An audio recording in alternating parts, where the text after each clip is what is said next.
গত 15 বছরে যারা ভোটার হওয়ার যোগ্য হয়েছে তাদের সবার নাম ভোটার তালিকায় তোলা নিশ্চিত করতে হবে। এটা একটা বড় কাজ। সরকারের আক্রোশের শিকার হয়ে ঘটনাচক্রে যারা এখনও বেঁচে আছেন তারা আজ পর্যন্ত মুখ খুলতে সাহস করছেন না। তাদের ভয় কিছুতেই কাটছে না। তাদের ভয় হঠাৎ যদি ওই জালেমরা আবার ক্ষমতায় আসে তাহলে তাদের প্রতি এরা নৃশংসতম হবে। গত সরকারের ঘৃণ্যতম অধ্যায়ের ঐতিহাসিক দলিল হিসেবে এই প্রতিবেদন অমর হয়ে থাকবে। আমি আশা করছি কমিশনগুলো এখন থেকে নিয়মিতভাবে তাদের নির্ধারিত সময়ের মধ্যে তাদের প্রতিবেদন ও সুপারিশমালা পেশ করতে থাকবে। প্রিয় দেশবাসী, আমাদের সংস্কারের যে আকাঙ্ক্ষা সেটি বাস্তবায়নে প্রতিটি কমিশনই আমাদের জন্য গুরুত্বপূর্ণ। তবে নির্বাচন ব্যবস্থা সংস্কার ও সংবিধান সংস্কার কমিশনের কথা আমি একটু আলাদাভাবে বলতে চাই। কেননা এই দুটি কমিশনের সুপারিশের উপর প্রধানত নির্ভর করছে আমাদের আগামী নির্বাচন প্রস্তুতি ও তারিখ। এই প্রসঙ্গে বড় খবর হলো প্রধান নির্বাচন কমিশনার সহ নির্বাচন কমিশন গঠন করা হয়ে গেছে। কমিশন দায়িত্ব গ্রহণ করেছে।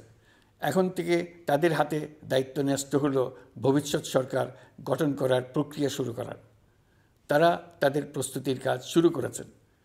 তাদের হাতে অনেক কাজ। প্রথমে সবচেয়ে বড় কাজ ভোটার তালিকা হালনাগাদ করা। এটা এমনিতেই কঠিন কাজ। এখন কাজটা আরও কঠিন হলো এই জন্য যে গত 3টা নির্বাচনে ভোটারদের অংশগ্রহণ করার সুযোগ ছিল না। ভোটার তালিকা যাচাই করার সুযোগ হয়নি কারণ। গত 15 বছরে যারা ভোটার হওয়ার যোগ্য হয়েছে তাদের সবার নাম ভোটার তালিকায় তোলা নিশ্চিত করতে হবে। এটা একটা বড় কাজ। ছাত্র জনতার অভ্যুত্থানের পর এখানে গলদ রাখার কোনো সুযোগ নেই। দীর্ঘদিন পর এবার বহু তরুণ তরুণী জীবনে প্রথমবারের মতো ভোট দেবে। অতীতে তাদেরকে সে অধিকার এবং আনন্দ থেকে বঞ্চিত করা হয়েছে। তাই এবারের নির্বাচনে তাদের ভোটদান একটি স্মরণীয় ঘটনা হয়ে থাকবে। এই অভিজ্ঞতাকে মসৃণ করার সমস্ত আয়োজন করতে হবে। আমার একান্ত ইচ্ছা এবারের নির্বাচনে প্রথমবারের তরুণ তরুণী ভোটাররা শতকরা 100 ভাগের কাছাকাছি সংখ্যায় ভোট দিয়ে একটি ঐতিহ্য সৃষ্টি করুক। নির্বাচন কমিশন এবং সকল সামাজিক প্রতিষ্ঠান ও রাজনৈতিক দলের প্রতি আমার আহ্বান, সবাই মিলে আমরা যেন ওই লক্ষ্য অর্জনে নানা প্রকার সৃজনশীল কর্মসূচি গ্রহণ করি। এখন থেকে সবাই মিলে এমন একটা ঐতিহ্য সৃষ্টি করি যেন স্থানীয় নির্বাচন সহ সকল নির্বাচনে সকল কেন্দ্রে প্রথমবারের ভোটাররা 100% কাছাকাছি সংখ্যায় ভোটদান নিশ্চিত করবে। এটা নিশ্চিত করতে পারলে ভবিষ্যতে কোনো সরকার মানুষের ভোটাধিকার কেড়ে নেবার সাহস করতে পারবে না। নতুন ভোটার ছাড়াও যাদের আগে থেকে ভোটার তালিকায় নাম থাকার কথা ছিল তারা ভোটার তালিকায় আছে কিনা তা নিশ্চিত করতে হবে।